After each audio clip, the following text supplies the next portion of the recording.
చేపల పులుసులో అడ్డమైన మసాలాలు ఏదంటే ఏనవే నువ్వు చక్కగా అల్లం ఎల్లుల్లి జీలకర్ర ధనియాలు బాగా నూరేస్తే చేప నీ శ్వాసన రాదు. ఏం పిల్లవు నువ్వు.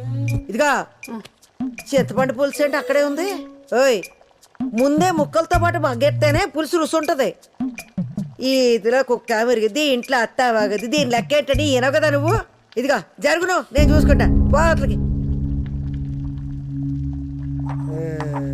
శుభ్రం లేదు, పాడు లేదు. హ?